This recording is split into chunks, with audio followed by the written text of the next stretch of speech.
Alcoholic drinks account for about a third of Ireland's food export here. Last night I met Jim Breen, Regional Director of Tullamore Dew, and asked him how successful the brand was in Germany.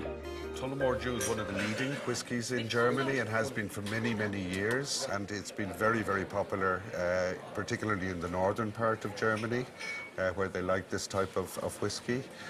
Extremely popular also in Scandinavia and growing in popularity and becoming very, very important in the Eastern European markets, which are developing very rapidly for the brand. And as successful as it is in Europe, how come in Ireland maybe it's not as well known? It's been in Ireland since 1829, when it was founded in Tullamore by Daniel E. Williams, hence the Dew part, D-E-W. That's interesting. It lost its popularity, I suppose, over time with this, quite a number of Irish whiskies, regional whiskies.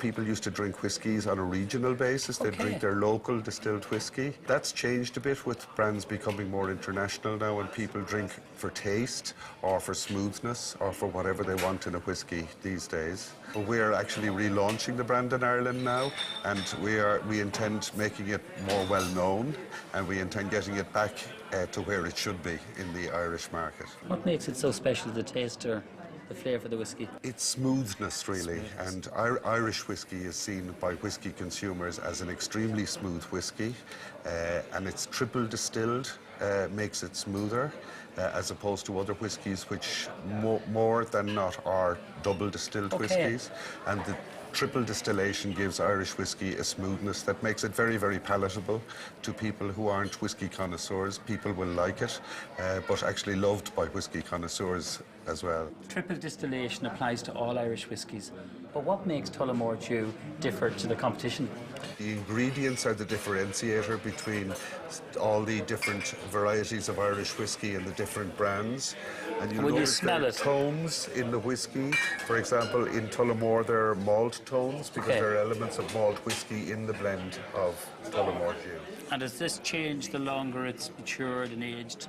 It does. The aging of the whiskey in the whiskey casks is extremely important to the quality and to the flavour of the whiskey.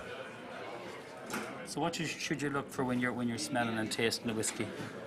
If you nose it, you should mix a little bit of water, probably a third as much again of water, and that releases a lot of the flavours in there. I often wondered why people ask for water. Yeah. Not too much, but it actually just breaks up the flavours, and it actually makes them much easier to disseminate. It warms your nose, doesn't it? It can, if you put your nose in too far, it does.